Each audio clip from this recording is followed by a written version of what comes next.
Dalam sebuah hadis yang sahih dikatakan, diceritakan tentang orang yang paling terakhir keluar dari surga, dari neraka, terakhir penghuni surga. Dia akan keluar dalam kondisi tubuhnya hangus, setengahnya keluarin asap. Berdiri jatuh, berdiri jatuh. Begitu terus sampai dia jauh dari neraka. Setelah jauh dia mengatakan, segala puji bagi Allah yang selamatkan aku dari kamu. Dia pikir masih ada di neraka selain dia. Ini di neraka ada orang kafir, orang musyrik, orang munafik yang kekal. Dia sendiri ini ahli surga. Tidak ada orang, semua ahli surga sudah masuk ke surga ini. Tentu teman-teman jangan jadi orang ini, jadi orang yang pertama masuk surga dari awal. Ini mampir neraka dulu nih. Ya. Tapi subhanallah dia dengar bagaimana nikmat terendah di surga ini. Orang ini jalan, kemudian setelah dia jauh dia mengatakan, ya Allah, selamatkan aku dari neraka itu. Maka Allah selamatkan dia. Dia mengatakan, segala puji bagi Allah yang selamatkan aku dari kamu. Kemudian Allah dari jauh lihatkan dia pohon. Enggak ada apa-apa, pohon saja. Selama ini ribuan tahun semuanya api, siksaan, ya. Yang dicincang, yang dibakar, yang ini, yang itu, segala macam. Maka kata dia waktu lihat pohon itu, ya Allah saya ingin pohon itu. Bagaimana sih kalau kita lagi panas terik matahari, kita ingin naungan di bawah pohon? Saya ingin pohon itu. Kata Allah, hai anak Adam, kira-kira kau minta yang lain enggak? Dia bilang, tidak ya Allah, saya tidak akan minta yang lain, pohon itu saja. Maka Allah bawa dia dengan suruh malaikat bawa ke pohon itu. Dia bernaung di bawah pohon itu. Kata Nabi SAW, dia kira dirinya orang yang paling besar nikmatnya pada Allah, dari Allah, karena pohon itu saja. Padahal orang sudah di surga semua nih. Setelah dia nikmati, Allah lihatkan dari jauh pohon, ada buah-buahannya, ada airnya. Tadi nggak ada itu. Maka dia tergoda, dia mau manusia, tapi dia malu sama Allah. Tadi sudah janji tidak mau minta. Lalu dia bilang, ya Allah, pohon dan air, saya tidak minta lagi. Kata Allah SWT, hai anak Adam, sudah janji tadi, ya Allah, pohon sama air, tidak minta lagi. Lalu dia kasih janji-janjinya sama Allah. Kata Nabi SAW, dia janji sama Allah, tidak akan. Baik, Allah antar ke pohon itu. Dia nikmati buahnya, dia mandi di airnya, segar. Dia anggap nikmat, dia adalah hamba Allah yang paling besar nikmatnya. Dari kejauhan setelah itu Allah bukain pintu surga, gerbangnya. Kecium bau wanginya. Dia lihat orang pakai baju sutra, dayang-dayang, pohon-pohon yang indah. Dia mau minta sama Allah, dia malu. Sudah janji tadi. Tapi ini surga. Kalau dia bilang, ya Allah surgamu, saya enggak minta yang lain. Kata Allah, hai anak Adam, enggak ada yang memuaskan kamu. Apa kau mau aku berikan kamu seperti yang dimiliki oleh raja terkaya dunia? Sekarang saya akan masukkan kau ke surga ini, seperti permintaanmu. Tapi aku kasih kamu yang seperti dimiliki raja terkaya dunia. Tahu siapa ini teman-teman? Sulaiman alaihissalam. Kalau kita bilang raja terkaya di dunia, Sulaiman AS bisa suruh jin, bisa bicara sama hewan, istananya dari kaca, luar biasa. Enggak ada raja seperti Sulaiman. Sampai kata Nabi SAW, Sulaiman telah minta kerajaan tidak boleh orang sebelumnya dan sesudahnya. Kata Allah SWT, hai anak Adam, maukah kamu aku berikan kau yang dimiliki raja terkaya dunia? Dia bilang, raditu ya Rabb, aku ridho. Jangankan begitu, masuk surga sudah cukup, apalagi dapat yang terkaya raja dunia. Ya. Maka Allah bilang, wala kamithluhu, kau akan dapat dobelnya, 2 kali lipat. Maaf. Lalu dia mengatakan, raditu ya Rabb, aku ridho hai Tuhanku. Allah lagi bilang, wala kamithluhu, kau akan dapat lagi yang dobelnya. Terus saja dia mengatakan raditu, Allah juga mengatakan, dan kau akan dapat semisalnya sampai 10 kali lipat. Saking gembiranya dia mengatakan, engkau adalah hambaku dan aku Tuhanmu ya Allah. Dia balik karena bahagianya dia. Jadi teman-teman, surga yang dijanjikan ini depan mata. Ada orang mati syahid di perang Khaybar. Orang ini baru masuk Islam, baru syahadat. Rupanya waktu Nabi SAW dengan 1399 pasukan beliau, 1400 dengan beliau SAW mengepung benteng, berhasil menembus benteng Yahudi. Ada 9 benteng, ada yang pertama tembus.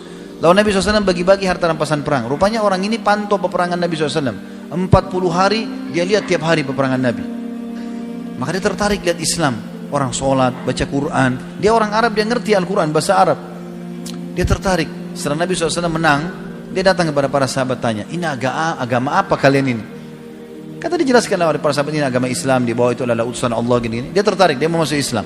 Kata para sahabat, langsung aja ke Rasulullah SAW di depan tuh. Nabi SAW lagi bagi-bagi harta rampasan perang. Setelah dibagi-bagi atau sementara dibagi-bagi, orang ini mengatakan, ya Rasulullah, saya seseorang dari suku Arab Badui, tertarik dengan agama Islam, saya ingin masuk Islam. Kata Nabi SAW, baiklah. Asyhadu an la ilaha illallah wa anna Muhammad Rasulullah. Sederhana, 2 kalimat. Syahadat dia. Lalu kata Nabi SAW kepada orang yang sedang membantu beliau bagi-bagi harta rampasan perang, kasih juga orang ini. Karena dia hadir pada pembagian harta perang. Bagi. Kata orang itu, ya Rasulullah, saya masuk Islam bukan untuk ini. Saya udah biasa hidup susah di padang pasir, saya nggak mau harta. Saya mendengar teman-teman Anda berkata, kalian datang ke sini untuk mati dan masuk surga. Dibunuh sama orang kafir, masuk surga.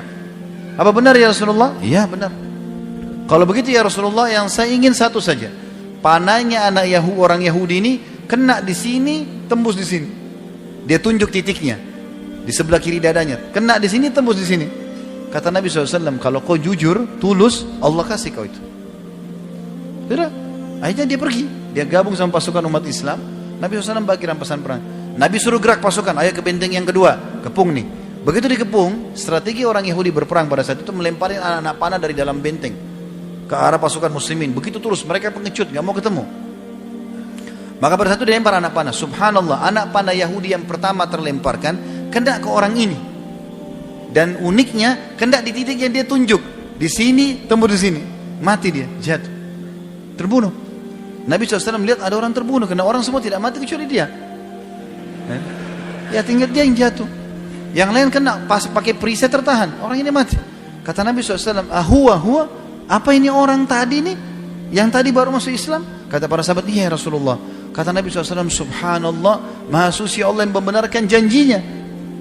Dia baru minta, Allah kasih, dan di titik yang benar yang ditunjuk. Gitu kan? Lalu apa kata Nabi SAW? Siapa yang ingin melihat penghuni surga yang belum pernah sujud sekalipun, ini orangnya. Tidak pernah sholat ini, baru syahadat mati. Dan mati syahid. Dan dia ikhlas. Ya? Maka dia masuk surga. Lalu apa kata Nabi SAW? Ini wasiatnya, ini penutupan bahasan kita. Apa kata Nabi SAW? Ingatlah, sesungguhnya surga seseorang di antara kalian lebih dekat daripada tali sendalnya.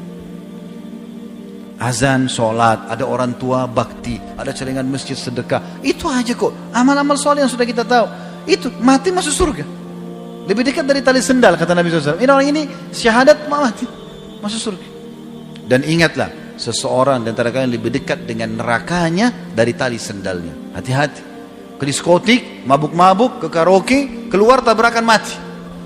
Masuk neraka. Lebih dekat dari tali sendalnya.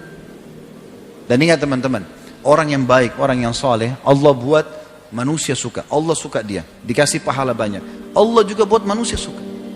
Kalau kita baik, asal antum ikhlas ya, bukan cuma performance saja, bukan cuma penampilan, betul-betul apa yang ada dalam zahir ini yang kelihatan, begitu dalam hati antum.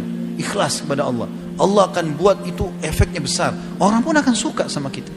Allah suka, Allah kasih pahala, Allah juga buat orang-orang suka. Yang suka kita orang-orang yang soleh seperti kita tentunya. Orang yang fasik tidak bakal suka. Dia tidak suka dengan orang-orang yang baik, gitu kan? Begitu juga dengan teman-teman orang yang buruk, maka Allah benci.